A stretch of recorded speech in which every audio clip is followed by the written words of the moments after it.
आप सुन रहे हैं कहानियाँ विद राजवर्धन। दोस्तों, आज मैं आपको सुनाने जा रहा हूँ अपनी मंडली की सदस्य शबनम की लिखी गई कहानी ख्वाब और मोहब्बत। 4 दिन तक मोबाइल ऑफ रहने के बाद जय ने अपना मोबाइल ऑन किया। एक के बाद एक तकरीबन 25 मैसेज आए थे श्रुति के। क्यों कर रहे हो ऐसा? एक बार मिल तो लो। एक एक करके जय सब मैसेज पढ़ रहा था। दोनों ने ख्वाब में भी नहीं सोचा था कि 4 साल पहले जो रिश्ता कायम हुआ था वो ऐसे मोड़ पर भी आकर खड़ा हो सकता है। कितने शौक से श्रुति अपनी माँ, भाई और रिश्तेदारों से जय के हर छुए अनछुए एहसासों को बताया करती थी, लेकिन उसके पापा से हुई मुलाकात से वो सब बदल सा गया। श्रुति के इतने मैसेज पढ़ के जय का मन भारी हो गया था। उसने बाइक उठाई और निकल गया सुकून की तलाश में। जय जब भी परेशान होता तो घर से कुछ ही दूरी पर एक पहाड़ी थी, वहां चला जाता और अपनी यादों को ढूंढते हुए अपने आप से बातें करता, मानो हमेशा की तरह श्रुति आज भी उसके साथ हो। वहां दूर तक फैले पहाड़ी, पेड़ पौधे और नीले आसमान को निहारता और आंखों से निकल रही थी आंसू। उन आंसुओं को जय अपने अंदर ही अंदर घूंटे जा रहा था। लेकिन आज वहां हमेशा जैसी बात नहीं थी। वह श्रुति के ख्याल में बार बार अपने आप को अकेला महसूस कर रहा था। उसे वो दिन याद आ रहा था जब आखिरी बार दोनों यहीं मिले थे। ना कोई डर, ना कोई भय। दुनिया की परवाह किए बिना दोनों ने कैसे सेल्फी ली थी। कभी खत्म न होने वाले उस पल को जिए जा रहा था जय। ऐसे लग रहा था मानो वक्त ठहर सा गया है। वह चाह कर भी कुछ नहीं कर पा रहा है, बस वो रोए जा रहा था। दिल में भारी शोर था और जुबान बस खामोश। इस कहानी में जय और श्रुति दोनों 4 साल पहले एक दूसरे से बेहद प्यार करते रहे। अचानक जय के ख्वाब में वो मार्च की काली रात ने मानो सब कुछ खत्म कर दिया। किसी बात को लेकर दोनों अब अलग हो गए और बातचीत बंद हो गई है। बरसों बाद यूं घूमने निकली हूँ। ऐसा लगता है कि वो किसी और सदी की बात थी। शायद उन दिनों की बात होगी जब ये इमारत अभी उजड़ी नहीं थी। हाँ, पिछले किसी जन्म की बात ही तो लगती है। एक काम करें, जब तक तुम यहाँ हो रोज घर पे खाने के लिए तो आया ही करोगी। खाने के बाद घूमने निकल आया करेंगे। कम से कम ये इमारत कुछ दिनों के लिए तो बस जाएगी। तुम्हारी शॉल कहाँ है? भूल गई। ना तुम नहीं बदलोगी। लो।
जो फूलों की बेलें नजर आती हैं ना, दरअसल ये बेलें नहीं है, अरबी में आयतें लिखी हैं।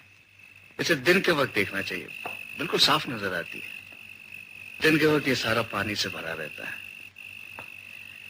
दिन के वक्त जब ये फुहारे। क्यों कर रहे हो? कहाँ आ पाऊंगी मैं दिन में? ये जो चांद है ना, इसे रात में देखना, ये दिन में नहीं निकलता।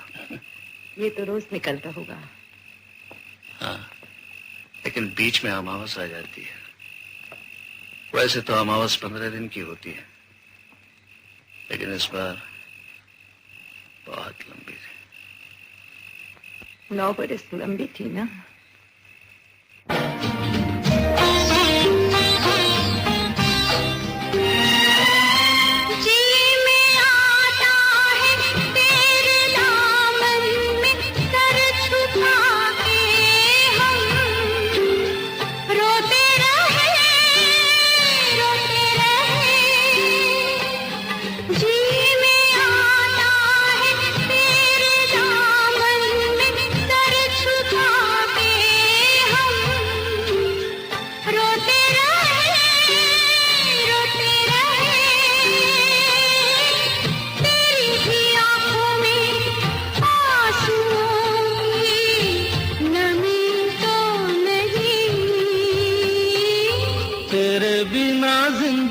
से कोई शिकवा तो नहीं, शिकवा नहीं, शिकवा नहीं, शिकवा नहीं।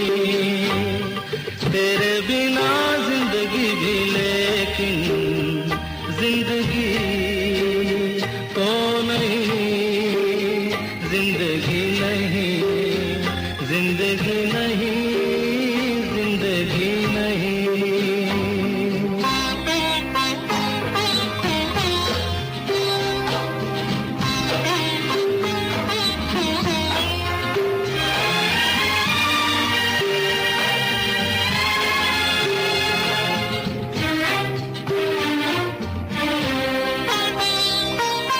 तुम जो कह दो तो आज की रात चांद डूबेगा नहीं, रात को रोक लो।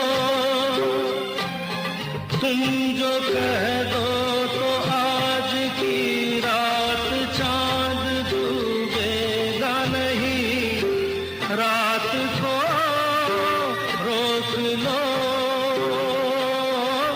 रात की बात है और जिंदगी बाकी तो नहीं। तेरे बिना जिंदगी से कोई शिकवा तो नहीं, शिकवा नहीं, शिकवा नहीं, शिकवा नहीं। तेरे बिना जिंदगी भी लेकिन जिंदगी तो नहीं, जिंदगी नहीं, जिंदगी नहीं, जिंदगी नहीं। तेरे बिना जिंदगी से शिकवा तो नहीं।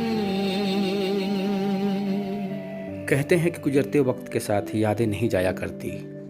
कुछ ऐसा ही हो रहा था जय के साथ। आज श्रुति तो नहीं थी, लेकिन श्रुति की वो यादें जय के पास आज भी मुकम्मल है। आज के लिए बस इतना ही। आप मुझे इजाज़त दीजिए, कल फिर होती है मुलाकात एक नए नगमे और एक नई कहानियों के साथ।